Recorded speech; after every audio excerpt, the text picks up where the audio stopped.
Thanks for listening to the Let's Talk About It podcast, brought to you by WeDeliverYourVision.com, the go-to place for delivering your vision and getting traction fast.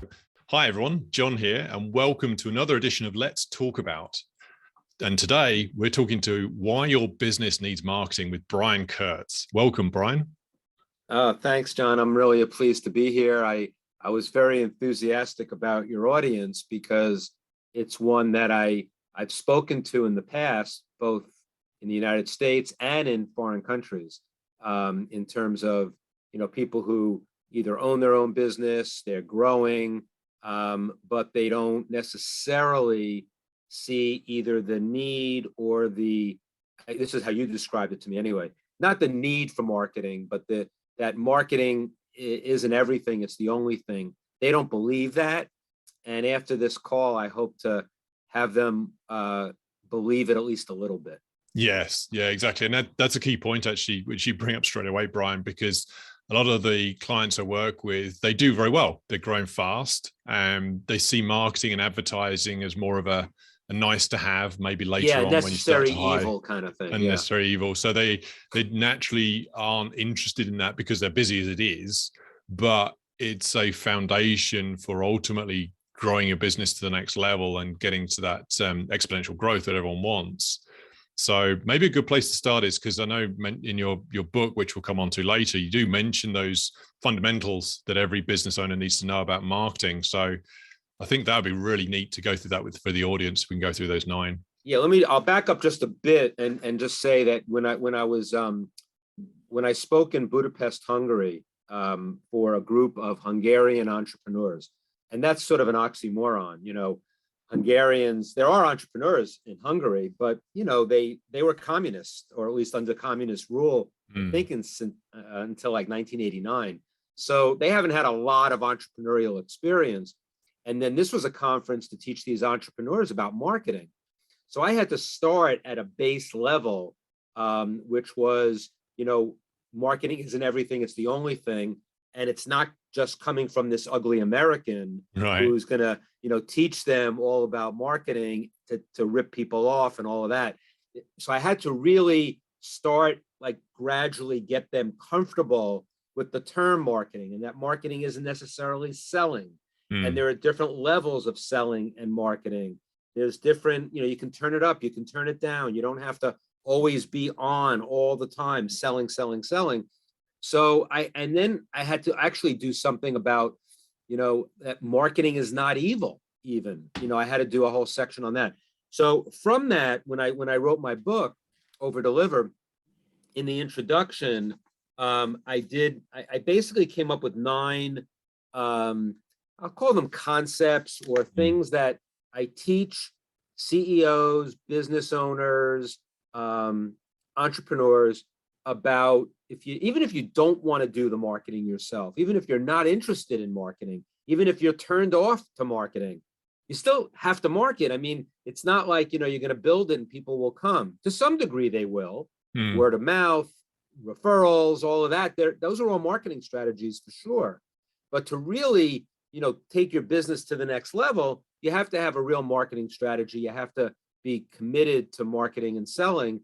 And so I came up with these 9 concepts that are things that, even if you hate marketing, even if you don't want to be, you're not interested in marketing at all, these are things you've got to be involved with or at least understand as you move your business forward, over a period of time. And I'll go through them quickly. Yeah. So Brian, just before we dive into that again, just so we can just to rewind and back up on a couple of key points, I know the audience will be interested in selling versus marketing. So I know a lot of, as you mentioned, people hate marketing, but a lot of people say they hate selling. So it'd be good to get your take on the difference between selling and marketing. So what's that?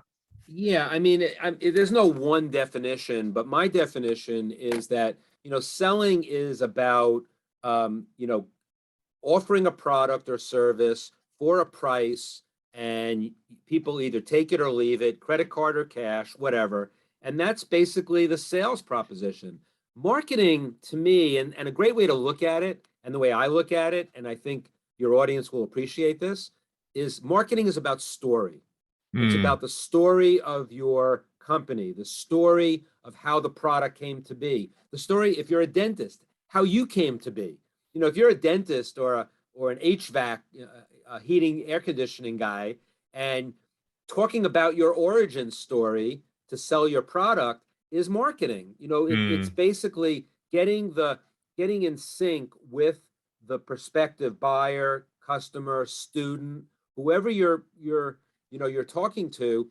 And marketing is getting people in a position to possibly buy. And then you can offer you have a spare price and you can sell them at that point. But I think it's sort of like the romancing stage. It's the dating stage. These are not Wikipedia definitions of selling versus marketing. These are my definitions, but I think it's a really good way to look at it. And you're selling when you're marketing for sure, but you're not necessarily just selling the product for a price. You're selling yourself. You're selling the concept. You're selling what the app does or what the product does for the prospect, the potential buyer, the student that you're selling to. So that would be a good breaking point between selling and marketing. And marketing is what I do. Right. And marketing can be anything marketing cannot even involve a sale. I mean, marketing could be, developing a relationship with a list, for instance, with I do it with my list. I blog every Sunday. I'm just relationship building all the time.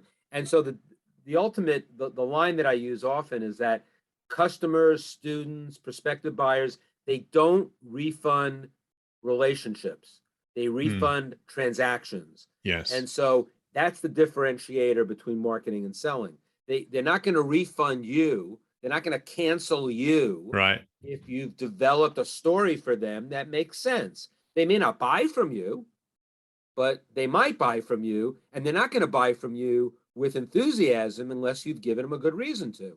And so the marketing and selling certainly are intertwined, but that's the way I differentiate. I really like that, actually, because it breaks down the barriers to people when they hear about selling. I need to grow a business. I need to go sell, and I'm not a salesperson. So they're saying to themselves, okay, what do I do instead? So marketing is more about that awareness, that connection, that discussion. Like you say, they love that storytelling, the dating aspect before you get into a relationship. So that's, for me, that breaks down a lot of barriers, because there's less expectation. It's more about just, like you say, making a connection, having a chat with someone about what you do. Not so, and if anything, it perhaps helps our audience to not sell at that point. Just share information about what you do and be interested in them and how your products and services might align. There are marketing programs like Product Launch Formula, which is an online selling technique online. But the technique is all about giving away your best content for free. And then you get, it's called a sideways sales letter, or a sideways selling proposition. And it's not that you're trying to deceive anybody. You're going to give away your best stuff up front. You're going to give away content that's useful. I mean, another phrase that I have is that everything is not a revenue event, but everything is a relationship event. So if I'm developing a relationship with you, it's not about how much money I'm going to make from you. It's the lifetime relationship I'm going to have with you, which at some point may involve and should involve money, so that we have a deeper relationship, because you're buying from me. I'm servicing you in that product or service that you bought from me. But I can service you with a weekly blog forever, and you don't have to buy a thing from me. So everything doesn't have to be a revenue event. Everything is a relationship event. The relationship is kind of like a sideways sales letter sometimes. And I'm upfront about it. I'll even tell people, this is a sideways sales letter. I'm going to eventually sell you something in this process. You don't have to buy. Just enjoy for now. Enjoy what I'm delivering to you. And by being more transparent, that is the difference between selling and marketing. Yeah. I love that as well. And that would really help me as a business owner growing my business, and I know my audience as well, because you're being honest and upfront. It's, in this day and age, it's so easy to be sold, and people get turned off by that. But Yeah, then one of if, my 9 things I think is transparency trumps all. So let me just yes, go through these quickly because I think they're meaningful in this conversation. yeah, definitely. So Let's get into that topic. So let's start with so I'm number going to one. rattle them off quickly. I'll make some comments and then you can, chime in on any one of them. So number one is be involved in all of your marketing efforts, even if you outsource everything. Mm, So what I mean by that, for instance, if you're going to hire a copywriter to write your sales copy, you're going to hire a copywriter to tell your story. You've got to be involved. You can't yes. be, you even have to be, I'd say you have to be more than involved. You have to be committed to it. Yeah. You It's don't your have to write story. it. It's your story, right? I always say that, that when we're going to talk about the 4 pillars to being extraordinary from my mentor, Marty Edelston. But Marty Edelston launched a product back in 1972 called Boardroom Reports. It was a newsletter. I wasn't at the company in 72. I got there in 1981. But Gene Schwartz, who's one of the greatest copywriters of all time, basically interviewed Marty for 2 days to get the letter for the launch of Boardroom Reports. So when Gene Schwartz wrote that package for Boardroom Reports, everybody was saying, Gene, this is the most amazing package. It's so well Mm, written. You've talked about the newsletter, whatever, whatever. And Gene looked at everybody who told him that. He said, I didn't write the package, Marty did. Now, what he meant by that is that through the interviews with Marty, it was all in Marty's head. He had the vision for the newsletter, he had the vision for the company. mm, Gene took that and turned it into poetry, right. turned it into the letter, the sales letter, and the promotion that sold the newsletter. But it was all about how Marty got there, how, again, his story Mm, became the story of Boardroom Report. So that's why you cannot be uninvolved. And I venture to say that you need to be committed, even though you're not going to do the work. So mm, that's number one. yeah. And Number it creates a two is what I connection, mentioned creates a before. connection as well. Yes, exactly. Exactly. Creates a connection. Absolutely. Number two, marketing is not evil. Again, it's always important that you have to you have to start with the premise that, and again, hopefully by starting off with the difference between marketing and selling, maybe selling can be evil. Marketing can be evil. I mean, you can deceive people like crazy Yeah. Yeah. If doing it with a bad fake way. stories. Yeah. Guys in front of their Lamborghinis and telling you how much Mm, money they're going to make, and that's their story. That doesn't, that doesn't, jive. That doesn't jazz me when I'm reading something, but it could jazz some people, and that's okay. But it's not evil. It's not an evil premise to say I'm marketing and I'm selling. You have to look at it as servicing your audience. And if you can mm. look at it that way, it's not evil. Number three is So, and no just one to pick spends up, it. sorry, just to pick up on that, the service as well. I love the phrase. I can't remember where I heard now. To be of service to others. So again, you're not trying to push something on them, convince them of doing something. You're ultimately, how can I help you? And as a Exactly. result of that help, something good might happen with you or someone else. But either way, if you just continue that, that principle of being of service to others, good things will happen. Absolutely. And you know what? In that, and here's the corollary to that. Basically, you want to repel people that aren't interested in you. Mm, Like you want to like do things in your story, in your sales letter, and what you're going to eventually sell to people is like you don't want people who are tire kickers. You don't want people who are just going to try you out and then refund what you're selling, and you don't want that. It's a hassle. You want people who are going to be committed to you because you're committed to them because mm, you're serving them.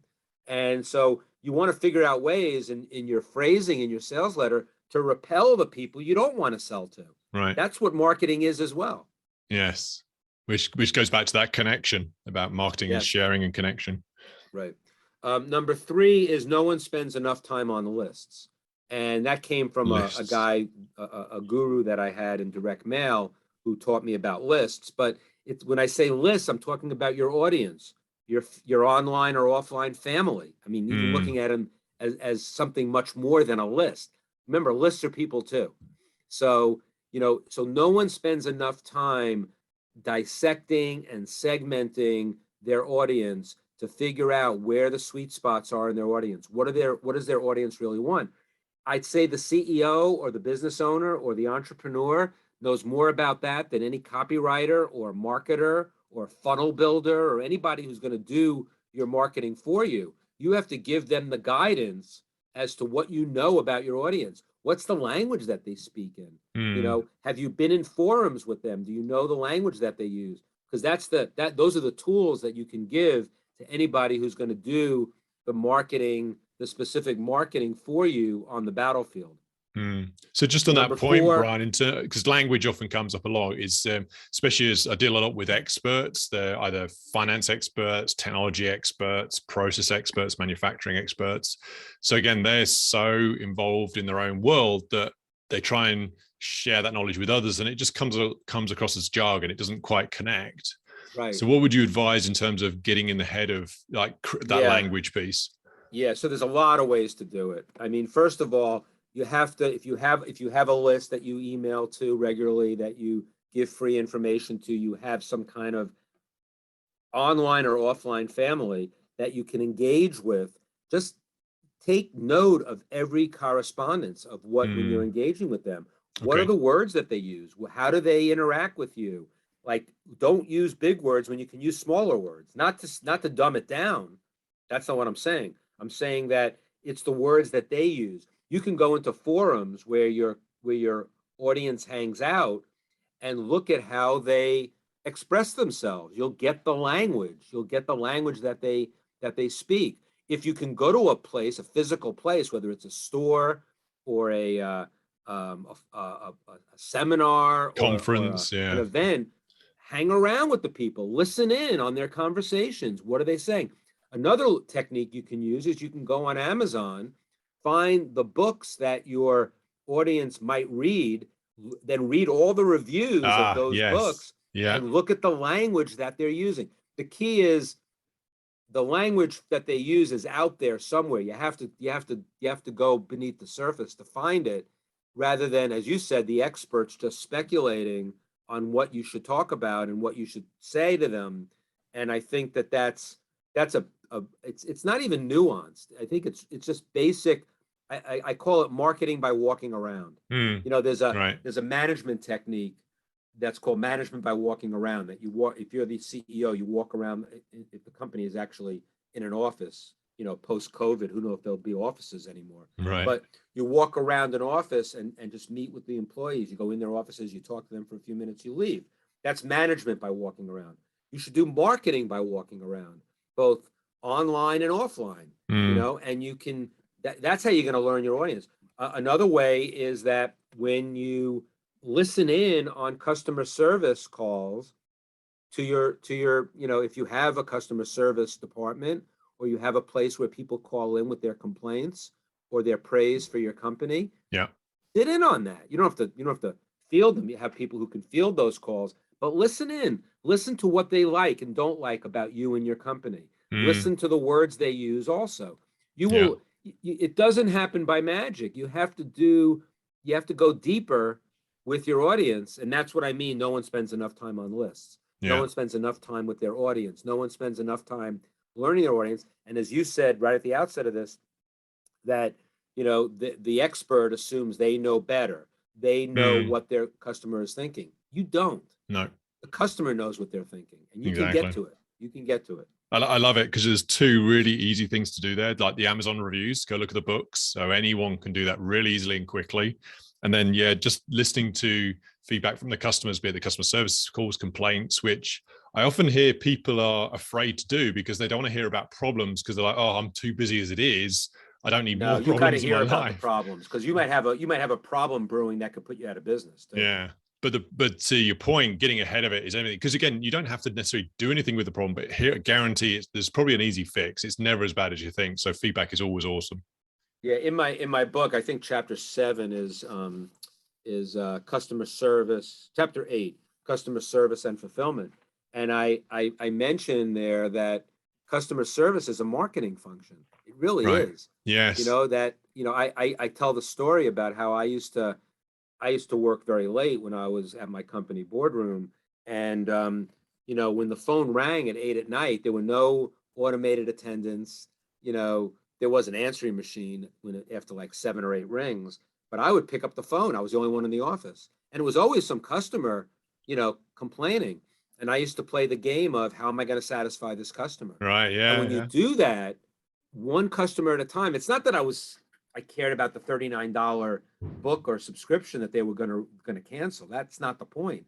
The point is, what would it take to turn that around? Mm. And then you learn marketing techniques. If I learn that a certain free book would turn that around to get them to stay on, that book could become my next bonus premium. I'm using that as a simple example, but you learn so much by engaging with your customers. And Yes. you can do it on so many levels. You can do it through email, you can do it on the phone, you can do it through snail mail, you can do it in so many ways. And Yes. so there's no excuse for not knowing as much as you can about your Yeah. customers. And turn it into a game. Love it. Number 4 is customers refund transactions, not relationships. I already mentioned that one. Um, Always think about the fact that they're never going to refund a relationship once you've established it. But you have to establish it the right way. And that's Mm. why marketing is telling your story, not selling them right away, not going for the jugular, I mean, selling. Look, a lot of people sell hard, they sell early and they sell hard, and they make a lot of money. And that's fine. That's one way to do it. It's not the way I do it. I have a feeling that your audience would probably lean toward my side of the ledger as opposed to the hard sell. Yes, But definitely. whatever you want to do is fine. But it's really important that you've got to if you have a relationship, that's going to contribute to the lifetime value of that customer and not just one sale. And that's Mm. important too. Lifetime value, or at least I wrote a blog post this past week. I said lifetime begins with the second year. Oh, You have to get the second year at least, like the renewal or the re-up or the second visit to your office or whatever. Um, if you don't sell a second visit or you don't have an ongoing relationship, you have a business built on sand. It's right. it's just not it's just not doable for the long And term. you have to earn it. I mean, like trust, it can be lost quickly. So you need to build that That's right. trust and That's right. maintain it with consistency and reliability and just follow through. And like I say, go back to your lists on number 3 there. So if you know to follow up or know to reach out to them through that story, was point number 1 there. Exactly. Yeah, just Exactly. all comes together. And you lean right into number 5, which is credibility and transparency trumps all. Right. So, Yes. you've got to establish you don't just say I'm credible. You've got to establish it through your story, through customer testimonials, case histories, things how you've helped people, how you can help them the same way. But you got to be transparent about it. You got to talk about your mistakes. You got to acknowledge your mistakes. You have people. It's always it's not the mistake people make, it's the cover up of the mistake. Mm, That's true in everything, especially in politics. yeah. So, it's always the cover up, and you want to just be transparent about everything. And yeah, and like you say, it just sets expectations. In this day and age, it's so easy to go from a different person to different person. And when I came out of university, went into my first sales job selling life and pensions, savings and investments, learned tons. And I advise any person to go through some sort of sales training because it's just so useful. And what I really learned is when we went through a know your client questionnaire as a financial services, we set expectations up front. We said, hey, we're going to talk you through a questionnaire just to get to know you better, to gather some information, make sure we recommend the best product for you. This will take Right. 10 to 15 minutes. So again, we're not having a conversation to try and pull that information out of them behind the scenes or asking them questions underhand or anything. We're just saying, hey, heads up, this is what we're going to do. Are you good with that? They say yes. Open book to then ask all the questions you need. And you're going to have a long-term customer that way. Yes. Yeah, exactly. Number 6 is always think direct marketing. Direct marketing, the definition of direct marketing, as opposed to just marketing and advertising, Okay. direct marketing means everything is measurable. Everything that you buy, any media you buy, anything any list you rent, anytime you go out with a promotion that costs any kind of money at all, you need to get an ROI, a return on investment Right. of that marketing. And so, I mean, direct marketing has been called accountable advertising, but I always go with measurable. But measurable and accountable and I look, you can do general advertising, do an ad on your local TV station and get people to come to your office or come to your place of business, come to your restaurant, whatever you do. But if you could have something that, keys to that ad, like, you know, when you come in to the let's say it's a restaurant advertising, when you come in, make sure you say you saw this ad and we'll give you a free dessert or something. Then you Right. can judge whether the advertising's working in any way. That's the bare minimum. But you can have coupons, you can have all sorts of stuff, and the coupon should always have a key code that keys to that particular medium or media that you're using. And that's why direct marketing, to me, is the only kind of marketing that people should do, because Mm, you don't want to just throw good money after bad on advertising. So yes. and Yeah. as this is, remember, these are tips for the CEO, owner, entrepreneur who's not involved with the marketing. But you need to know if someone's going to do some campaign for you in a penny saver, in the newspaper, on TV, on radio, online, that they understand that you want an ROI on that advertising. You're paying Yes. for it. You want an ROI. So you have to be the one that says, how am I going to measure that? How am I going to Yes. measure that? And that's why this is an important principle of these 9 principles. Yeah, not just in marketing, but also I do a lot of work around helping companies deliver on their ideas, their visions, and projects. And one of my number one principles is, how do you measure success? How do you know you've achieved that? And so, yeah, I'd love to hear You it. got to have milestones. Yeah, you got to have Yeah, milestones. Yeah, yeah, but then also, and then measure the have we achieved it based on the original goals? And I love the fact that this is point exactly. number 6, because if so in the services business, I do a lot of work with coaches, online businesses, and when you're offering a cheap course online for a few dollars, you offer one neat technique which I advise my clients to do is offer a coupon code for other courses and other areas. So again, you're sharing the value by saying, hey, Exactly. if you buy this, you'll get a discount code for something else. That is opens up a whole world of conversation, like you say, with the relationship and the marketing story, as why would I get involved in other courses? Okay, here's why. You've started here, and we're going to get the full depth, go here, but we'll give you a discount. We'll help you through that process. Yes, absolutely. Very good. And then you can measure it, like you say, measure the response on it. Exactly. Everything's got to be measurable. Yeah. So 7 is use your personal brand in your marketing when applicable. I know many entrepreneurs and business owners are squeamish about putting themselves out there for fear of sounding boastful or disingenuous. In response to that, I'll quote baseball pitcher Dizzy Dean, and I think Okay. John Wayne and others have used this one too. It ain't bragging if you did it. Right. So the key is, you got to be confident without being arrogant when talking about your achievements. And it plays well in marketing, and you have to give that to the marketer or the copywriter and hope that they will express it in a way that comes off the right way. And then you have the right to take a look at what they produce from what you told them and decide whether it's boastful or it sounds arrogant. That sounds arrogant. Change it.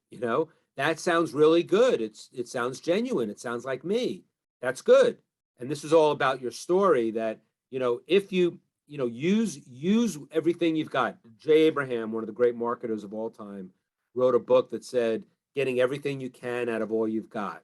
And so if you've got something to say, you've got something to tell, you've got to use it. You've got to Yes. use it. Yeah. So just on that point, actually, because myself, I've been working on this a lot in terms of, it's not so much the arrogance, it's more the professional sheen that I like to put up. And I've had to break down over the years, because coming from the big 4 with Ernst & Young, Deloitte, it's all about that big corporate image for high important people, whereas nowadays people don't necessarily want that, especially my audience. That just doesn't resonate at all. No. So I've had to really, and plus being British with the whole stiff upper lip and everything else, I've had to really work on the, how do I just come across more personable and connection rather than having to be formal and rigid and everything else. So I would say that you can use your past as a positive by making it not a negative, but making it like, I worked at Ernst & Young. I learned my craft. I learned all the details, but it wasn't for me. Right. I needed to break out. And that's why I'm talking to you today, because I want to deal with people like you. I don't want to deal in the corporate world anymore. But I cut my teeth in the corporate world. So you take, they call it the shit sandwich, right? Right. You give the positives, then you talk about the negatives, and then you come back to the positives. And I think that, look, you're past Dan Sullivan of Strategic Coach, who's the Oh yeah, I best love coach him. for Yeah. entrepreneurs in the world, and I'm in Strategic Coach. He says that your past is your past. You don't want to live in the past, but you want to take from your past what you can use in the present and the future. Leave all the rest behind, but don't ignore it just because it's not relevant to what you're doing now. Mm. I that's my whole story. Not that I was working in a corporate environment, but I was working in a $39 newsletter and book business, and now I work in coaching entrepreneurs on $25,000 masterminds and all that kind of stuff. But it's the same thing in a lot of ways. It's all direct marketing. I take the lessons, I apply them, and so I know that it's not just borrowing from the past, it's using your past as Mm. a key item in your toolbox for your present and future. If it's not useful, discard it. Yep. That's fine. Yeah. But don't lose it. I mean, your heritage, it's your heritage. So again, get everything you can out of all you've got and like you say, back to point number 5, it's being credible and transparent, saying, hey, I did this, and here's how I've now changed that or done something different, and just being upfront and honest. Right. And say why you were unhappy doing that and why you changed. That's just that's your journey, right? How you got to where you are, and then how you meet the audience at the current place on your journey. Right. All of this is marketing. This is all marketing. Yeah. This is not selling yourself. It's marketing in terms of leading to some kind of a sale of your services or what you have to offer. Yeah. Being of service to others. Love it. Right. Number 8 is I call it advertising opportunities are now infinite. And what I mean by that is that in when I started in the business in 1981, and I was only 9 years old at the time. So if you're trying to do my age chronology here, so in 1981, what advertising opportunities were there? You had direct mail, you had package inserts, you had a print ad, space advertising in newspapers and magazines. You had radio and TV and some other assorted things, but that was it. Now, not just online, but everything that's gone on in marketing over the last, 3 decades, 4 decades has made advertising opportunities infinite. And so the advice for the CEO, entrepreneur, business owner, when you're thrown at all of these opportunities, hey, you have to do display advertising, you have to do Google AdWords, you have to advertise on Facebook and Instagram, you have to do some direct mail too, you have to do some radio. You don't have to do everything. You have to pick and choose what works for you. And anybody who's a vendor of these media, if they come to you and say, I can handle everything for you, run away. Right, yes. Run away. No one can be an expert because advertising opportunities are now infinite. And so that is an opportunity, but it's also a curse of the one size or one stop shopping for all of your media. You can't do it that way. You want specialists. You want the Facebook specialist. You want the AdWords specialist. You want the direct mail specialist. You want the TV specialist. And whatever you choose, go to the people that are specialists, because if you get a generalist, you're not going to get the best of all the different media. Plus, I have some other advice, but it's more in depth and I won't be able to get to it today. But there's a lot more about choosing your media wisely. It's not choosing everything. It's choosing the ones that fit for your product or service. Yeah. I love the relate to that. I love the quote by Tom Billio, who did a business entrepreneur. You can do anything you want. You just can't do everything. So pick your 1 or 2 and just go for it, and then learn from it. Go all in, learn from it, and then decide, actually, this is right and we're doing really well, or actually no, but you just have to get into it. Just start somewhere. You got to go deep. You got to go deep before you go wide. Right. Billio is an amazing guy. I mean, I just saw him speak on NFTs. Yeah. And but he sold a $1 billion business, Quest Nutrition. Right. And so he went 100% deep in nutrition bars and nutrition products. sold that for $1 billion. Yeah. Now he's worth probably 400 or 500 million himself. Right. And now he's focused completely on, NFTs at a very The deep level. metaverse. Yeah. Right. Metaverse. So it's, yeah, he's a great example of that. Yeah. I love his stuff. I do too. And then the ninth thing is a website that I bought, a URL that I bought. And if the URL is singlechannelmarketingissoboring.com. Okay. Single channel marketing is so. I own that URL. And nobody should try to steal it. I have it on renewal. I know everybody wants it. It's such a valuable URL. But single channel marketing is so boring.com. And it goes back to what Dan Kennedy, marketing guru, says, the most dangerous number in business is one.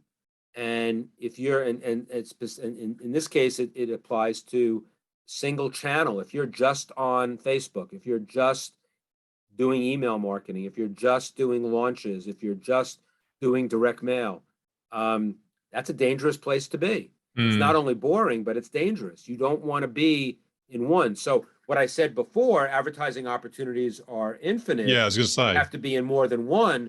You don't have to be everywhere. Single channel marketing is a death sentence. Right. So you have to come up with something in between. And as the CEO, owner, entrepreneur, who's guiding the business and the marketing of the business, you need to know what your marketing people are doing, both as in terms of that they're doing direct marketing, they're doing it in multiple channels, and they're not doing it in just one channel.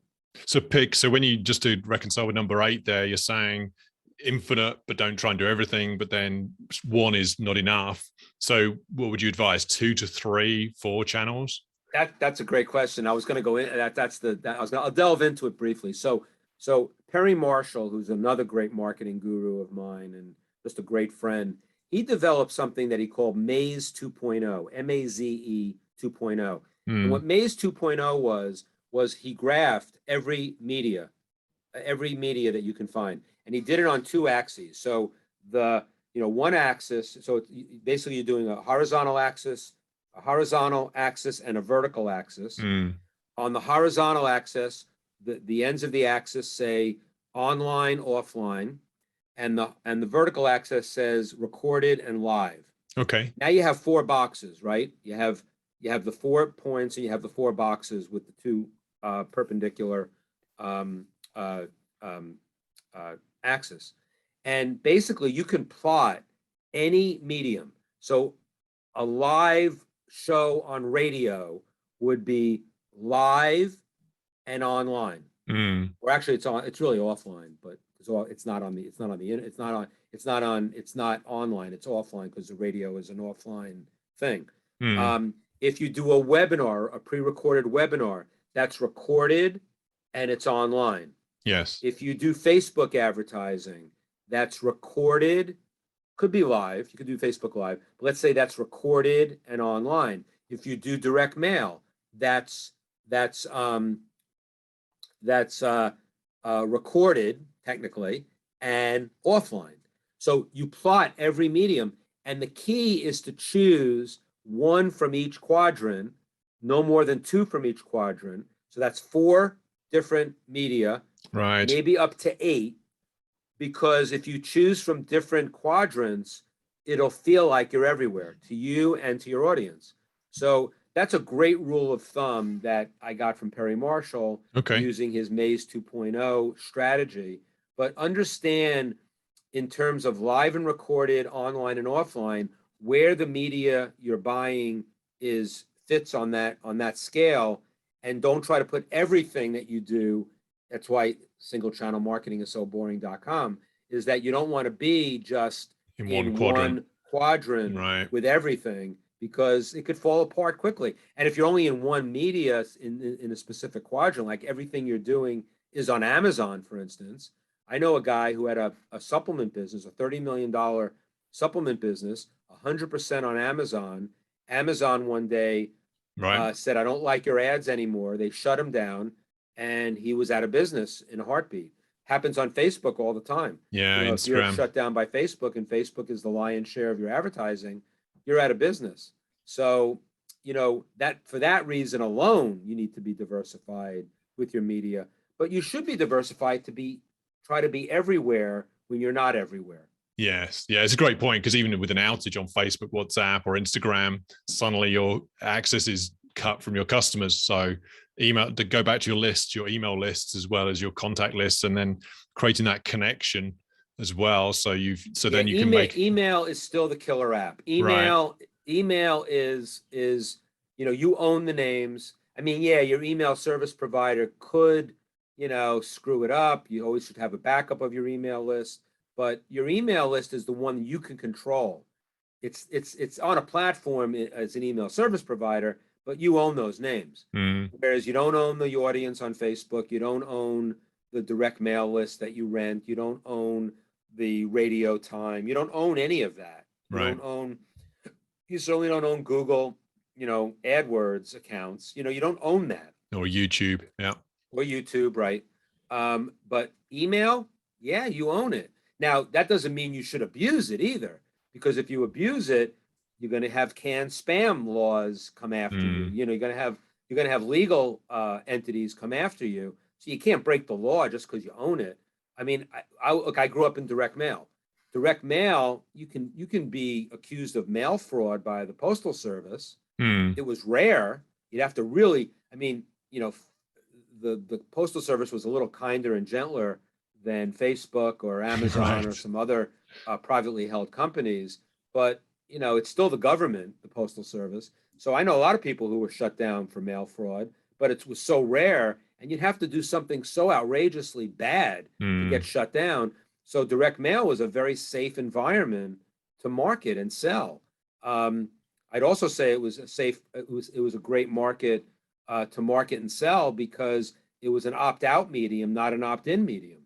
Online today for email, you have to get people to opt into your list before you can market to them. Yes. In direct mail, if someone buys from you or inquires through the mail, that's an opt-out medium. You can market to them. They have to opt out of your list before you have to stop marketing to them. Now you have to unsubscribe them if they want to be unsubscribed. But having an opt-out medium and creating opt-out environments within the online world is doable, actually. You have to do it very strategically. You can't violate spam laws and all that.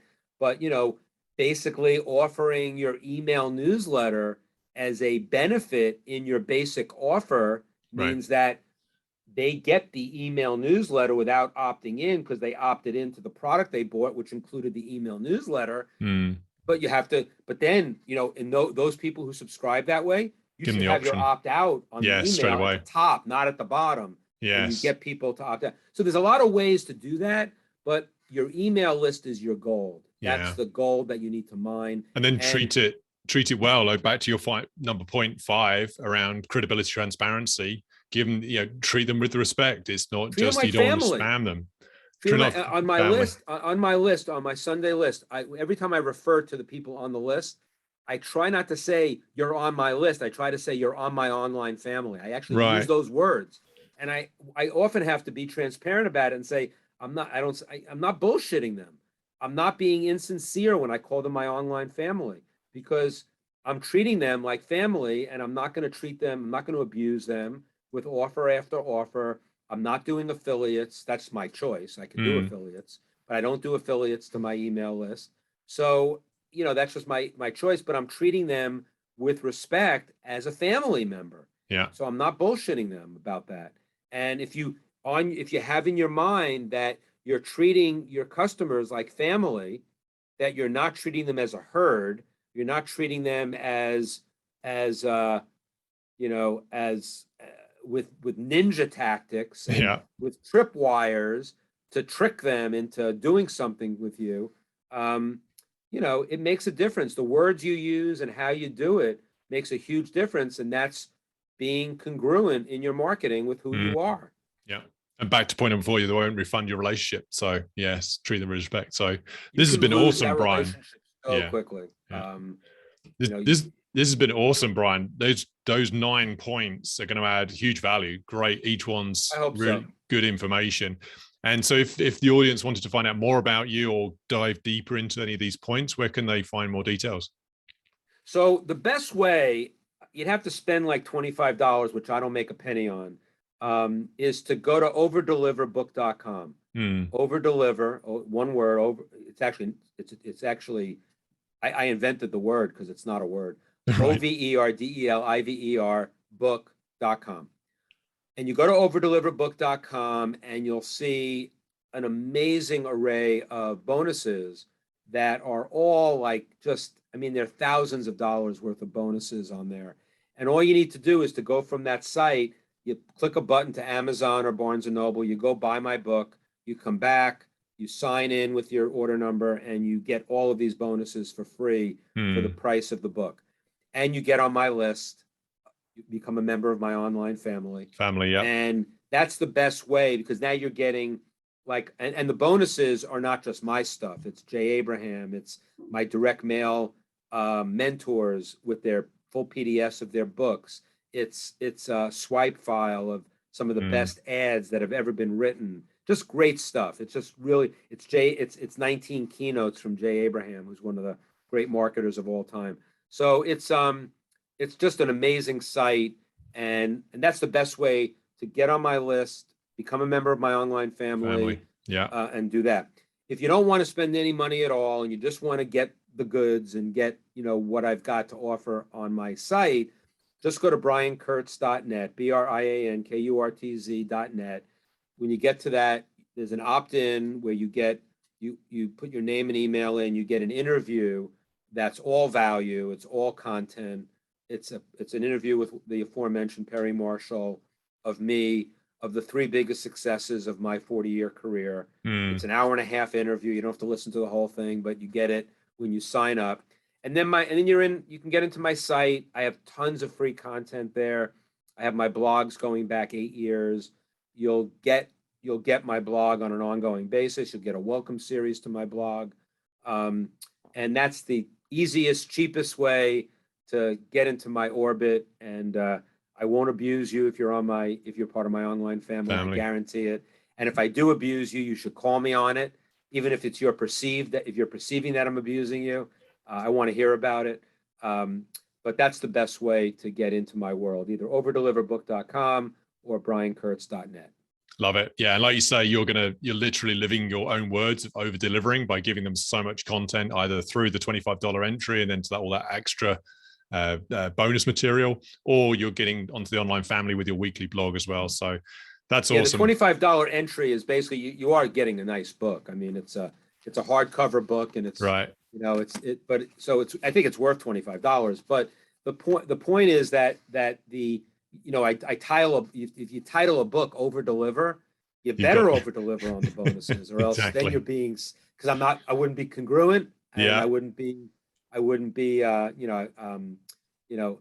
credible to my audience. So and I think you'll see at overdeliverbook.com that I over-delivered on the bonuses. Yeah, that's awesome. I know my audience is going to get a ton of value out of this, Brian. So they will. And again, they don't have to be a direct marketing savant. No. I mean, if you are a direct marketing savant, you'll get a lot out of it. But even if you're not, there's stuff about copywriting. There's stuff with, Gene Schwartz. There are these interviews on overdeliverbook.com that Gene did, that we did with on the book that I own the rights to, Breakthrough Advertising, and some of the greats of direct marketing, just talking about Gene Schwartz and what he meant to direct marketing and copywriting and all the things that we've talked about on this call. The idea of storytelling and basically understanding your audience. Gene has these concepts of levels of sophistication of your audience, and you have to write to the sophistication level of your audience, which we talked about. Which typically means lower it. You may need to lower it. You may have to raise it in some cases, but usually you have to lower it a bit, but not least common denominator either. I mean, you have to get that sweet spot of the language that we use, which we talked about. And then also the level of not just the sophistication, but the awareness of you and their product. If they don't know anything about you, you have to address them very differently than if they know a lot about you. That makes perfect sense, right? It's common sense. But the idea, the nuances that Gene Schwartz talks about are the nuances of copywriting. And Yeah. that book, Breakthrough Advertising, was written in 1966. And I've not changed one word from the original manuscript. It's amazing. 100% relevant today. 100%. Yeah, and that's the thing. It just the good lessons stand the test of time. So they do. Love it. Well, really appreciate your time, Brian. This has been awesome insights. I know my audience is going to love this. So thank you again for your time. And yeah, we'll look to catch up again soon. Thank you, John. I really appreciate you. Yep. And thanks. your audience. Okay. Thanks, Brian. Thanks for listening to the Let's Talk About It podcast, brought to you by WeDeliverYourVision.com, the go-to place for delivering your vision and getting traction fast. Until the next episode, let's get it done.